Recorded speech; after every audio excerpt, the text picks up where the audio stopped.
닌텐도 스위치 2세대가 비슷한 시기에 발표될 가능성입니다. 개인적으로는 닌텐도 스위치 2세대가 발표되기에는 조금 이른 시점이 아닌가 하는 생각이 들지만 발표 후 반년 정도 텀을 들여 2014년 4, 5월쯤에 나온다면 닌텐도 스위치 젤다의 전설 에디션이 나오고 1년 정도 지난 시점이기 때문에 불가능하지는 않다고 생각합니다.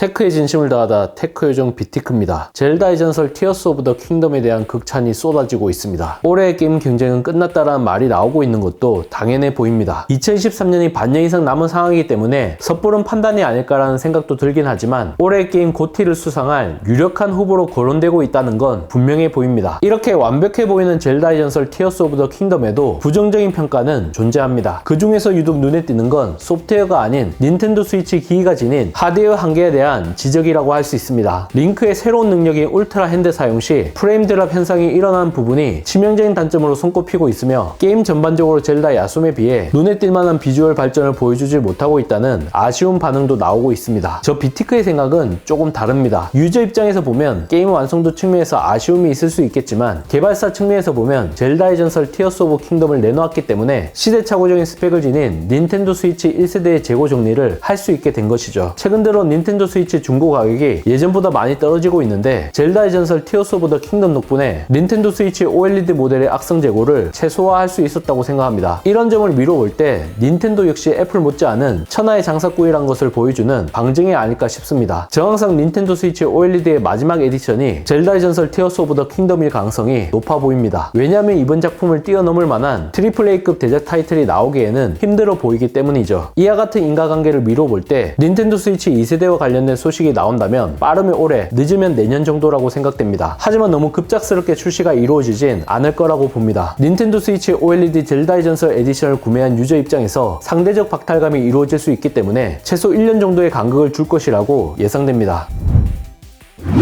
2013년도에 닌텐도 스위치 2세대가 발표되길 오매불망 기다리신다면 오는 8월에 열리는 게임스컴 2023을 기대해보시는 게 좋을 것 같습니다. 흔히 3대 게임쇼라 하면 E3, 게임스컴, 도쿄 게임쇼를 들 수 있는데 북미에서 열리는 E3는 2년 연속 행사 자체가 취소될 정도로 위상이 크게 추락한 상황이라고 할 수 있죠. 오는 8월 23일 독일 켈런에서 개최되는 게임스컴에 닌텐도가 등장하는 것은 상당히 이례적인 일이라고 할 수 있습니다. 사실 닌텐도라는 이름값이 갖고 있는 파급력을 생각하면 애플처럼 자사 이벤트만 열어도 전혀 문제가 될 게 없습니다. 그런데 무려 4년 만에 게임스컴으로 공식 발표를 하는 셈인데 이미 젤다의 전설 티어스 오브 더 킹덤이 출시된 상황이고 피크민4도 7월 발매가 되기 때문에 시기적으로 맞지 않습니다. 그렇다면 두 가지 중 하나라고 봅니다. 하나는 마리오 신작과 같은 미공개 AAA급 타이틀이나 영화 소식이 나올 가능성이 있고 나머지 하나는 차기 콘솔 기기인 닌텐도 스위치 2세대가 비슷한 시기에 발표될 가능성입니다. 개인적으로는 닌텐도 스위치 2세대가 발표되기에는 조금 이른 시점이 아닌가 하는 생각이 들지만 발표 후 반년 정도 텀을 들여 2014년 4, 5월쯤에 나온다면 닌텐도 스위치 젤다의 전설 에디션이 나오고 1년 정도 지난 시점이기 때문에 불가능하지는 않다고 생각합니다. 다만 이럴 경우에는 전제 조건이 붙을 수밖에 없는데 닌텐도 스위치 차기 버전에 젤다의 전설 하이오환이 반드시 이루어져야 합니다. 1년도 안 된 상태에서 구형 모델에만 구동된다면 타이틀 판매량에 엄청난 악재가 될 수밖에 없습니다. 이와 같은 역학관계가 복잡하게 얽혀져 있기 때문에 닌텐도 다이렉트에서 후속 기기를 발표하는 게 가장 깔끔해 보이긴 합니다. 시기적으로 볼 때 닌텐도 스위치 구형 모델을 여러 대 보유하고 계신 분들은 소장용이 아닌 이상 하나둘씩 정리해 주시는 게 좋지 않을까 싶습니다. 무려 7년 만에 후속기가 나오는 것이니 드라마틱한 수준의 하드웨어 업그레이드가 이루어질 것이라는 건 불보듯 뻔합니다. 휴대용 모드로 FHD 60프레임 구동이 이루어질 가능성이 높고 거치형 모드로 외부 출력 시에는 더 우수한 퍼포먼스를 제공할 것으로 예상됩니다. 특히 조이콘의 고질적인 쏠림 문제 역시 개선이 이루어질 여지가 충분하죠. 닌텐도 스위치 젤다의 전설 에디션을 구매하지 않으신 분들은 사실상 구분응선을 넘은 거나 다름없다고 봅니다. 이제는 구형 모델과 함께 닌텐도 스위치 2세대를 존버하시면 되겠습니다.